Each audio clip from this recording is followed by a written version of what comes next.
Mes parents me forcent à perdre du poids pour être présentable au mariage de ma sœur, mais maintenant, je suis plus belle que la mariée, et ils veulent que je redevienne comme avant. J'ai toujours été l'enfant grosse. Aussi loin que je me souvienne, ma taille me faisait sortir du lot parmi les autres enfants.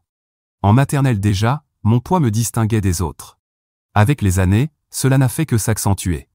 À mon arrivée au collège, il était indéniable que j'étais en surpoids, et cela me faisait me sentir très mal. Les choses n'ont pas beaucoup changé à l'université. Être la personne la plus « grosse » de la pièce n'était pas facile, cela m'exposait sans cesse aux moqueries et aux commentaires blessants. Le harcèlement faisait partie de ma vie. Mes camarades de classe me tourmentaient sans relâche, ce qui ne faisait qu'accentuer mon mal-être et aggraver le problème. Ils me donnaient des surnoms méchants et faisaient des blagues cruelles. Souvent, j'étais exclu des jeux, des fêtes et des sorties. En conséquence, j'ai cherché refuge dans les livres. Je me suis plongé dans les romans et les histoires qui me permettaient d'échapper à la réalité. Les livres ne me jugeaient pas et ne me regardaient pas avec mépris. J'ai fini par me forger une réputation de « nerd » et honnêtement, cela ne me dérangeait pas autant qu'on pourrait le croire. Contrairement à moi, ma petite sœur, Bonnie, était mon opposé total. D'un an ma cadette, elle était née avec un charisme naturel qui attirait les gens. Bonnie ne se contentait pas de se faire des amis facilement, elle avait une capacité innée à charmer tout le monde, comme si elle était le soleil et que les autres gravitaient autour d'elle. Malgré tout cela, j'aimais Bonnie. J'ai toujours pris mon rôle de grande sœur au sérieux et ressenti un instinct protecteur envers elle. Lorsqu'elle a commencé à fréquenter le même collège que moi, j'étais ravi. Mais en grandissant, les choses ont commencé à changer. Quand Bonnie a commencé à tracer son propre chemin au collège, j'ai remarqué que notre relation se transformait. Elle a commencé à prendre conscience de nos différences et de la manière dont nous étions traités différemment. J'étais l'introverti passionné de livres, tandis qu'elle était populaire et s'intégrait facilement parmi les « cool kids ». Petit à petit, elle s'est éloignée de moi, allant même jusqu'à m'éviter à l'école. Cela m'a profondément blessé. Le fait que ma propre sœur me considère comme inférieur me dérangeait, mais j'ai essayé de respecter son espace, même si j'avais l'impression de perdre non seulement une sœur, mais aussi une amie. Avec le temps, Bonnie ne s'est pas contentée de m'ignorer, elle a commencé à se joindre aux autres pour me faire sentir exclu. Si nous nous croisions dans les couloirs ou à la cafétéria, elle et ses amis saisissaient chaque occasion de m'humilier. Elle faisait des blagues devant les autres élèves ou, pire encore, essayait de me faire trébucher alors que je portais mon plateau repas, juste pour faire rire les autres. Je vivais dans une vigilance constante, tentant d'éviter non seulement le harcèlement de mes camarades, mais aussi la douleur causée par ma propre sœur. Cela m'a brisé le cœur, surtout venant de quelqu'un que j'avais toujours aimé. Lorsque Bonnie invitait ses amis chez nous, elles en profitaient elles aussi pour me tourmenter. Elles entraient dans ma chambre sans permission, riaient en me montrant du doigt et critiquaient mon corps en m'insultant. Elles m'appelaient « grosse »,« vache » et « intello » avec un mépris total. Je me sentais comme un animal en cage, exposé uniquement pour leur divertissement. J'ai tenté à plusieurs reprises d'en parler à mes parents, espérant qu'ils comprendraient à quel point il était difficile pour moi de supporter le comportement de Bonnie. Mais mes parents s'en fichaient, ou plutôt, ils se souciaient davantage de Bonnie. Ils assuraient que ce n'était pas méchant et me conseillaient de me détendre et de ne pas prendre ces moqueries trop au sérieux. Ils me rappelaient que j'étais l'aîné et que, par conséquent, je devais faire preuve de patience et de résilience. Ainsi, en plus de subir des années de harcèlement de la part de mes camarades, dont ma propre sœur, mes parents restaient indifférents. Je me sentais terriblement seul, comme si personne dans ma famille ne comprenait à quel point cela me faisait souffrir. La seule fois où mes parents semblaient vraiment me remarquer, c'était lorsque j'obtenais de bons résultats scolaires. J'avais toujours excellé à l'école et j'étais habitué aux meilleures notes. D'une certaine manière, c'était la seule chose qui me distinguait. C'était aussi la seule façon de rendre mes parents fiers, la seule chose qui semblait compter à leurs yeux. Ils adoraient se vanter de mes résultats scolaires auprès de leurs amis et de la famille, me présentant comme « l'intelligente » de la famille, comme si mes notes étaient la preuve de leur réussite en tant que parents. Mais Bonnie détestait ces comparaisons. Elle n'était pas une élève exceptionnelle et n'aspirait pas à l'être. Cependant, les références constantes à mes succès l'agaçaient profondément et alimentaient sa rancœur. Je pouvais toujours sentir sa frustration et sa colère, et je suppose que c'est pour cela qu'elle me faisait subir tout cela. Parfois, Bonnie essayait de saboter mon travail scolaire pour se venger. Elle entrait discrètement dans ma chambre la nuit et volait mes devoirs, parfois juste avant un rendu important. Je me réveillais le matin en découvrant que mon travail avait disparu. Pour elle, c'était une petite victoire, une façon de me remettre à ma place et de me rappeler que je n'étais pas intouchable. Elle savait exactement à quel point mes notes comptaient pour moi, à quel point elles définissaient mon estime de moi, et elle prenait plaisir à me priver de la seule chose positive dans ma vie. Des années plus tard, j'ai découvert qu'elle était responsable de ces vols lorsqu'elle l'a avoué une nuit où elle avait trop bu. Quoi qu'il en soit, avec le temps, notre relation s'est un peu apaisée. Même si nous sommes loin d'être proches, on peut dire qu'elle a mûri un peu, et une partie de la rancune de notre jeunesse s'est dissipée. Mais ce lien profond que les sœurs partagent parfois n'a jamais vraiment existé entre nous. Après l'université, j'ai déménagé et commencé une nouvelle vie dans une autre ville. Je voyais rarement ma famille. Avec le temps, nos échanges se sont limités à quelques messages et appels, rien de plus. Ainsi, l'été dernier, lorsque j'ai prévu une visite dans ma ville natale, j'étais enthousiaste. Cela faisait longtemps que nous ne nous étions pas réunis en famille, et j'avais hâte de rattraper le temps perdu. Mais les choses ne se sont pas déroulées comme prévu. Le déjeuner familial a bien commencé, tout le monde semblait heureux de me revoir, et pendant un moment, tout semblait normal. Mais tout a changé lorsque Bonnie a soudainement annoncé qu'elle était fiancée. Personne, pas même nos parents, n'était au courant, alors nous ne savions pas si elle plaisantait ou si elle était sérieuse. Mais elle a confirmé qu'elle était bien fiancée. Et pour prouver ses dires, elle a exhibé une bague magnifique qui dissipait tout doute. Je ne vais pas mentir, c'était une superbe bague.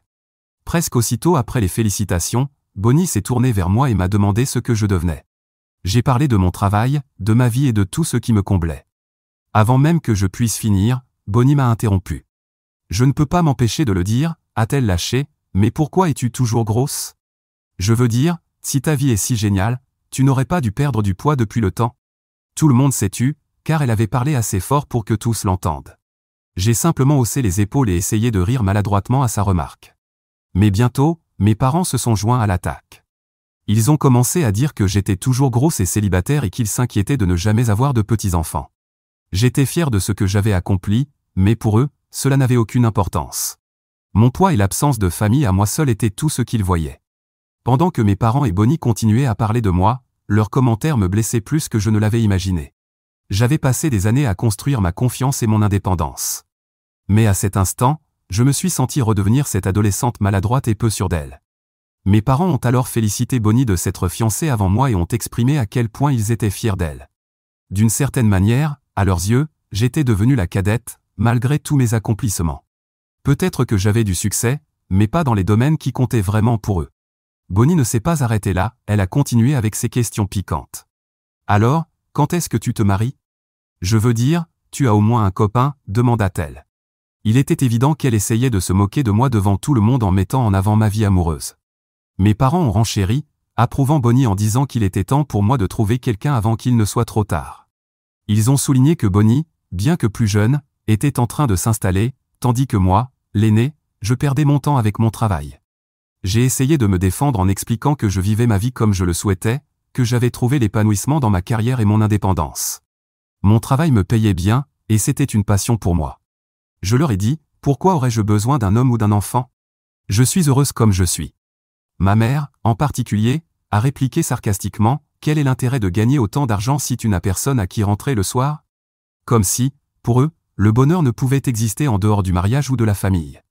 Bonnie a alors dit qu'elle espérait au moins que je viendrais avec un cavalier à son mariage. Elle a ajouté qu'elle ne voulait pas que les invités pensent que sa sœur était une vieille femme misérable et solitaire pendant qu'elle se mariait. C'est à ce moment-là que mes parents m'ont dit très directement que, puisque le mariage de Bonnie était dans un an, même si je ne trouvais pas de compagnon, je devrais au moins essayer de perdre du poids pour être plus présentable lors du mariage. Ils ont dit que peut-être, après avoir perdu du poids, il me serait plus facile d'attirer un homme. Bonnie était d'accord avec eux et m'a dit qu'elle voulait que je perde au moins quelques kilos. Comment une famille peut-elle parler ainsi à l'un des siens? Méritais-je vraiment leurs paroles cruelles juste parce que j'étais en surpoids? N'étais-je pas censé avoir des sentiments, tout comme eux? Après tout, je suis une personne normale. Je fonctionne normalement, comme tout le monde. Je n'ai jamais vu mon poids comme un obstacle, alors pourquoi eux le voyaient-ils ainsi? J'ai même fréquenté des hommes qui m'aimaient tel que j'étais, mais mes parents et Bonnie faisaient comme si mon poids m'empêchait de trouver l'amour ou d'attirer des hommes, alors que ce n'était pas vrai. Je détestais la façon dont ma famille pouvait parler si librement de mes insécurités les plus profondes sans se soucier de ce que je ressentais. Alors, je suis restée assise là, ravalant ma douleur, pendant que la conversation dérivait vers un autre sujet. Après cette visite chez ma famille, quand je suis rentré chez moi, je me suis lancé dans une perte de poids avec une détermination que je ne me connaissais pas. Toute la douleur qu'il m'avait causée, toute la dépression, ont alimenté mes efforts. Au début, c'était pour prouver quelque chose à ma famille, mais au fil du temps, c'est devenu plus personnel. J'ai rejoint une salle de sport, suivi un régime strict et même engagé une coach personnelle. Ma coach a été une véritable bouée de sauvetage. Ayant elle-même vécu une transformation de la surcharge pondérale à un poids sain, elle savait exactement comment me guider. Elle a conçu un programme adapté à mes objectifs et m'a énormément aidé. Cette fois, tout semblait fonctionner. J'ai commencé à perdre du poids régulièrement, et à mesure que les kilos s'envolaient, je me sentais plus légère, pas seulement physiquement mais aussi émotionnellement. Pour la première fois de ma vie, j'ai commencé à me sentir et à me voir différemment. Ma confiance en moi a grimpé en flèche. Je pensais que perdre du poids ne ferait pas une grande différence, mais en réalité, cela a tout changé. Les gens me voient différemment maintenant. Les inconnus sont plus gentils, plus attentifs. Mes amis et collègues me regardent avec un nouveau respect, et je ne peux nier que cela me donne une validation que je n'avais jamais ressentie auparavant. C'est comme si, tout à coup, j'étais devenu visible d'une manière que je ne l'avais jamais été. J'ai aussi changé ma façon de m'habiller. J'ai renouvelé toute ma garde-robe avec des vêtements que je n'aurais jamais pu porter avant. J'ai même radicalement changé de coiffure, et cela me va à merveille. Je ne m'étais jamais senti aussi bien dans ma peau. Maintenant, je me regarde dans le miroir et je me sens confiante et belle. C'est comme si je découvrais une version de moi-même dont je n'avais jamais soupçonné l'existence. Je suis fier du chemin parcouru, non seulement pour la perte de poids, mais aussi pour la confiance et l'assurance qui en ont découlé. Quoi qu'il en soit, puisque le mariage de Bonnie est dans 2 semaines, ma famille m'a demandé de venir déjeuner la semaine prochaine pour finaliser les derniers préparatifs du mariage. Mais je n'ai pas envie d'y aller. Je n'ai pas envie que ma famille se moque encore de moi et me fasse me sentir insignifiante, surtout maintenant que je commence enfin à être bien dans ma peau pour la première fois depuis longtemps. Je n'ai même pas envie d'assister au mariage de Bonnie après la façon dont elle et mes parents m'ont traité. Alors je veux juste savoir, serais-je une mauvaise personne si je décidais de ne pas aller au mariage de ma sœur? Mise à jour 1. Je suis submergé par les réactions de tout le monde. Certaines de vos suggestions sont franchement hilarantes. Je ne peux pas croire que des gens m'encouragent vraiment à me présenter au mariage et à éclipser ma sœur maintenant que j'ai perdu tout ce poids. Grandir en tant que gros enfant a vraiment affecté mon estime de moi, surtout dans la façon dont je me percevais. J'ai longtemps lutté contre le doute de soi, toujours avec l'impression de ne pas être à la hauteur ou de ne jamais pouvoir rivaliser avec les autres. Mais en lisant tous vos commentaires, j'ai changé de perspective. C'est comme si vous m'aviez aidé à me voir sous un tout nouveau jour, et je commence enfin à me sentir plus confiante que jamais. En fait, je songe sérieusement à assister au déjeuner familial et à surprendre tout le monde. Ils ne m'ont pas vu depuis longtemps, et comme je n'utilise pas les réseaux sociaux, ils n'ont aucune idée de la quantité de poids que j'ai perdu. Ce serait intéressant de voir leur réaction. Mise à jour 2. Reddit, préparez-vous, car cette mise à jour est bonne. Prenez votre popcorn, car ça va devenir intéressant. J'ai décidé de prendre l'avion pour assister au déjeuner familial. Comme je l'ai mentionné auparavant, je pensais que lorsqu'ils me verraient, ils seraient fiers de la transformation que j'avais accomplie. Après tout, ce sont eux qui m'avaient poussé à ce changement. Ils devraient être ravis de voir mes progrès et enfin reconnaître tous les efforts que j'avais fournis. Dès que j'ai franchi la porte de chez mes parents, leurs mâchoires sont littéralement tombées. Ils m'ont fixé, stupéfait, comme s'ils ne pouvaient pas croire que c'était bien moi. Après quelques secondes, ils ont bredouillé, me demandant si c'était vraiment moi. J'ai simplement remercié pour le compliment. Ils m'ont couverte d'éloges, me disant à quel point j'avais l'air incroyable et qu'il n'en revenait pas que ce soit bien moi. Cependant, quand Bonnie est arrivée, les choses ont pris une tournure différente. Au début, elle ne m'a même pas reconnu. Mais quand je me suis levé pour la saluer, elle a fait un double regard, ses yeux s'agrandissant sous l'effet de la surprise. Elle a laissé échapper un rire étrange, presque forcé, avant de s'approcher et de poser ses doigts sur mon ventre, comme si elle avait besoin d'une preuve que j'avais réellement perdu tout ce poids. Mes parents ont ri de sa réaction et lui ont dit qu'ils n'y croyaient pas non plus au début. Pendant le déjeuner, la conversation a tourné autour de ma transformation. Bonnie et mes parents m'ont bombardé de questions sur la manière dont j'y étais arrivé. Ils étaient toujours sous le choc en voyant à quel point j'avais changé. Mais on aurait dit qu'ils n'arrivaient pas totalement à y croire, comme s'ils doutaient que tout cela soit réel. Pourtant, j'étais là, bien en face d'eux. Bonnie, en particulier, n'arrêtait pas de répéter qu'elle ne s'attendait jamais à ce que je change aussi radicalement après avoir perdu du poids. Elle a commenté, « Quand je t'ai demandé de perdre du poids, je n'imaginais pas que tu serais aussi jolie. Je ne savais même pas que tu avais cette mâchoire et ces chevilles sous toute cette graisse. » Je me suis arrêté un instant, essayant de garder mon calme, puis j'ai souri avant de lui rappeler, « Bonnie, j'ai toujours été belle. Perdre du poids n'a fait qu'améliorer mes traits. » Cependant, Bonnie a insisté en disant que ce n'était pas juste ça, qu'il y avait quelque chose de vraiment différent chez moi. Puis elle a eu l'audace de demander, « Tu as fait de la chirurgie ? Parce que c'est impossible que tu sois aussi belle naturellement. » J'ai senti mon sang commencer à bouillir. Tout le monde ne choisit pas la facilité comme elle. J'ai travaillé incroyablement dur, tout comme pour obtenir mes diplômes et mon poste. Mais pour elle, c'était inconcevable, car elle n'avait jamais mis d'effort dans quoi que ce soit de sa vie.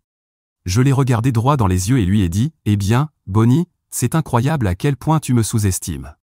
Aucune chirurgie, juste beaucoup de travail acharné et d'amour-propre, quelque chose que tu devrais essayer un jour. » L'expression de Bonnie est passée de la surprise à l'irritation, mais je m'en fichais. Ça faisait du bien de m'affirmer enfin et de la remettre à sa place. Avant qu'elle ne puisse répondre, mes parents sont intervenus pour tenter d'apaiser la situation à leur manière. « Tu ne devrais pas le prendre mal », a dit ma mère. « C'est juste que personne ne t'a jamais vu comme ça auparavant. Honnêtement, tu es encore plus belle que Bonnie, et c'est elle qui se marie. » Bonnie avait l'air encore plus en colère après le commentaire de ma mère. Je l'ai simplement ignoré et j'ai continué à manger, la laissant mijoter dans sa frustration. Puis ma mère a ajouté, « Tu sais, je pensais que tu devrais peut-être retrouver ta couleur de cheveux naturelle. Je pense que tu serais encore plus belle avec ta teinte d'origine. Ce blond te fait trop ressortir. » Bonnie et mon père ont immédiatement approuvé. Mon père a appuyé ma mère en disant, « Bonnie a toujours été la fille blonde de la famille, et toi, tu as toujours été la brune. Ce serait une bonne idée de revenir à ton look naturel, ça te ressemblerait plus. » C'est mon coiffeur qui m'avait suggéré le blond, disant que ça mettait mieux en valeur mon teint et mon visage. Ça n'avait rien à voir avec le fait d'essayer de me démarquer ou de voler la vedette à ma sœur. Je pouvais comprendre pourquoi Bonnie était jalouse de moi maintenant que j'étais belle. Mais je ne comprenais pas pourquoi mes parents semblaient si insatisfaits de moi. C'était comme s'ils voulaient que je redevienne celle que j'étais avant, alors qu'ils étaient pourtant les premiers à vouloir que je sois plus présentable pour le mariage de leur fille adorée. Je me suis aussi souvenu à quel point ils voulaient que je perde du poids, comme si cela les embarrassait. Mais maintenant que j'avais réussi, ils n'arrivaient tout simplement pas à accepter la personne que j'étais devenue. Au lieu de célébrer mon évolution, ils cherchaient des excuses pour que je revienne en arrière. Finalement, j'ai demandé à mes parents, « C'est quoi votre problème? Pourquoi je ne pourrais pas être blonde moi aussi? Est-ce que ma sœur possède cette couleur ou quelque chose comme ça? » J'ai fait une pause pour voir s'ils allaient répondre quelque chose d'intelligent, mais comme ils n'avaient pas grand-chose à dire, j'ai poursuivi. « Non, elle ne la possède pas. Je peux être blonde ou brune, c'est mon choix. Pourquoi ça vous dérange autant? » Je ne comprenais pas pourquoi ils étaient si obsédés par le fait que je retrouve mon ancienne apparence, comme si mon look devait obligatoirement correspondre à celle que j'étais dans le passé. Ma mère a argumenté que je sabotais délibérément le mariage de Bonnie en essayant de me faire remarquer avec mon apparence. Bonnie a renchéri en disant, « Avec ta perte de poids, tu vas déjà attirer l'attention, alors est-ce que tu as vraiment besoin de me voler ma couleur de cheveux en plus? » Comme d'habitude, mon père s'est rangé de leur côté. Tel le fidèle toutou de ma mère et de ma sœur, ils devaient rester dans leur bonne grâce. Alors, il m'a dit de ne pas compliquer les choses et d'accepter d'adoucir mon apparence pour le mariage. Je n'en revenais pas de ce que j'entendais. Il ne s'agissait pas d'enlever quoi que ce soit à qui que ce soit, mais simplement d'avoir la liberté de choisir ce qui me faisait me sentir bien. Mais au lieu de me soutenir, ils étaient tous focalisés sur le fait que cela pourrait mettre Bonnie mal à l'aise. « Vous savez quoi ?» ai-je dit, la voix pleine de colère. « J'en ai fini avec ça. Vous êtes tous les trois tellement enfermés dans votre négativité que vous êtes incapables d'accepter que j'ai changé. La vérité, c'est que j'ai toujours été génial tel que je suis, mais aucun de vous ne l'a jamais vu. Maintenant que j'ai perdu du poids, ce n'est toujours pas assez pour vous. Peu importe ce que je fais, ce n'est jamais suffisant. Puisque vous avez tous tant de choses à dire sur moi, je pense qu'il est temps que je vous donne quelques conseils non sollicités, comme vous adorez m'en donner. » J'ai commencé par ma mère, parce que j'avais beaucoup à lui dire après tout ce que j'avais enduré pendant des années. « Maman, je déteste vraiment la façon dont la peau autour de tes yeux est devenue lâche. Et tes lèvres tombent d'un côté quand tu ris. Je ne peux pas m'empêcher de remarquer toutes tes dents de travers, et honnêtement, c'est juste dégoûtant. Ça me répugne quand tu t'approches pour parler avec cette bouche, tu devrais faire quelque chose avant que toutes tes dents pourries ne tombent. » Puis, je me suis tourné vers mon père, parce que j'étais lancé. « Papa, tu as du culot. Tu n'as vraiment aucun droit de critiquer l'apparence de quelqu'un, alors que tu n'arrives même pas à garder une tête pleine de cheveux. Ton ventre a pris une ampleur impressionnante au fil des ans, et cette année en particulier, on dirait que tu suis un régime pour le rendre encore plus gros. As-tu consulté un médecin pour vérifier que tu n'es pas enceinte? Parce qu'il te manque certainement les couilles pour te défendre, toujours en train d'être d'accord avec maman et Bonnie. Peut-être que ce n'est pas biologiquement impossible. » Ils ont essayé de protester ou de répondre, mais je les ai réduits au silence et j'ai continué. Je n'allais pas les laisser gâcher mon élan de remarques cinglantes, pour leur donner un avant-goût de leur propre médecine après tout le mal qu'ils m'ont fait. Enfin, c'était au tour de Bonnie. Je l'avais gardée pour la fin, car c'est elle qui méritait le plus chaque mot. « Et toi, Bonnie, ne t'avise plus jamais de me rabaisser. Entre nous deux, j'ai toujours été la plus jolie sœur. Mais maintenant que j'ai perdu du poids, tu as l'air encore plus grosse que moi. Regarde-moi ces bras dodus. Je ne pense pas qu'il reste assez de temps avant le mariage pour perdre tout ce poids en trop, même si tu te prives de nourriture. Et peut-être que tu as 1 an de moins, mais toutes ces nuits de fête t'ont bien abîmé. Tu as des cernes sous les yeux, et tu ressembles à un raton laveur épuisé. Tout ce soleil ne t'a pas fait du bien non plus. Ta peau est toute ridée et horrible. Mais le plus triste, c'est que tu ne seras jamais aussi intelligente que moi. Tu pourrais passer toute ta vie à essayer, mais tu es une idiote, et ça ne disparaît pas facilement. Je me demande ce qui va se passer quand ton mari te quittera, réalisant qu'il y a des blondes plus jeunes et encore plus idiotes que toi, et que tu n'auras aucun moyen de subvenir à tes besoins. Le visage de Bonnie est devenu aussi rouge qu'une tomate sous l'embarras, ce qui n'a probablement pas aidé l'état de sa peau, et elle avait l'air sur le point de fondre en larmes. Puis, j'ai levé mon verre, j'ai fini mon verre d'une traite et j'ai affiché un sourire moqueur avant de partir, les laissant tous les 3 très irrités. Je n'arrivais pas à croire que ces mots étaient vraiment sortis de ma bouche, mais je ne les regrettais pas une seconde. Enfin, peut-être que si, parce que maintenant, je peux penser à encore plus de choses que j'aurais pu dire. Mais je ne vais pas m'en soucier. Après des années à être la cible de leurs critiques, ils méritaient d'être humiliés comme ça. Après ce déjeuner, j'ai pris un vol direct pour rentrer chez moi. Je ne voulais pas rester pour assister au mariage de Bonnie. Depuis, mon téléphone n'a pas cessé de vibrer avec des messages vocaux et des textos de mes parents et de Bonnie. Ils m'ont traité de grossière et de mal élevée pour la façon dont je leur ai parlé et pour être simplement parti. Ma mère insiste même pour que je revienne pour assister au mariage de Bonnie, affirmant que ça ne fera pas bonne impression devant sa belle famille si je ne suis pas là. Mise à jour 3. Tout le monde a insisté pour que j'assiste quand même au mariage, car c'était l'endroit idéal pour montrer à tout le monde à quoi je ressemble maintenant. J'ai suivi leurs conseils et je suis revenu juste pour cette journée. Je n'ai pas informé mes parents, je ne voulais pas que Bonnie soit au courant et je pensais que ce serait un joli cadeau surprise. À ce stade, je me fiche que cela puisse sembler mesquin de ma part, mais je voulais m'amuser à un mariage et obtenir ma revanche, 2 choses que j'ai accomplies. Et il y a même eu un bonus supplémentaire. Mais d'abord, laissez-moi vous parler de la réaction de mes parents et surtout de Bonnie. Quand je suis arrivé, mes parents m'ont demandé ce que je faisais là, car ils pensaient que je n'allais pas assister à la cérémonie. J'ai répondu que j'étais là pour profiter du mariage. Ma mère a dit que c'était bien, mais que j'étais trop apprêté et que je devrais retirer certains accessoires, en essayant de les enlever elle-même. J'ai repoussé sa main et lui ai dit de ne plus jamais me toucher, car la salle de sport ne m'avait pas seulement aidé à perdre du poids, elle m'avait aussi rendue très forte. Je l'ai prévenue qu'elle ne voulait pas découvrir à quel point je pouvais frapper fort. Après cela, j'ai discuté avec des gens que je n'avais pas vus depuis des années. Contrairement à mes parents, ils m'ont félicité pour mon apparence et étaient sincèrement heureux de ma transformation. J'ai aussi rencontré le marié de Bonnie pour la première fois, à qui j'ai adressé mes félicitations. Même si, au fond, je ne le pensais pas, épouser ma sœur n'est pas exactement une victoire. Et il ne semblait pas être un grand parti, car il a fait un compliment un peu déplacé.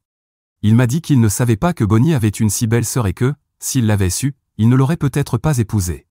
J'ai pris ça pour une blague, bien que je l'ai trouvé étrange. J'ai simplement répondu « bonne chance » et je suis allé parler à d'autres invités. Puis la cérémonie a eu lieu, et Bonnie ne savait toujours pas que j'étais là. Mais pendant la réception, elle m'a repéré et s'est approchée, le visage plus rouge que jamais. Avec sa robe blanche, cela la faisait encore plus ressortir. Elle m'a dit « Je vois que tu as décidé de venir à mon mariage. J'espère que tu laisseras de la nourriture pour les autres. » J'ai simplement ri, car je savais qu'elle était jalouse, très jalouse. La fête était plutôt amusante. J'ai dansé avec quelques hommes, retrouvé des membres de ma famille et profité de la soirée comme n'importe qui le ferait lors d'une fête. Jusqu'à ce que son mari s'approche de moi et fasse un commentaire encore plus inapproprié que le précédent. Il m'a dit, mot pour mot, « Je sais que toi et ta sœur ne vous entendez pas, alors ça peut rester notre petit secret. » Il était un peu éméché, mais il était clair qu'il essayait de me draguer à son propre mariage. Je lui ai lancé un regard dégoûté et je suis parti.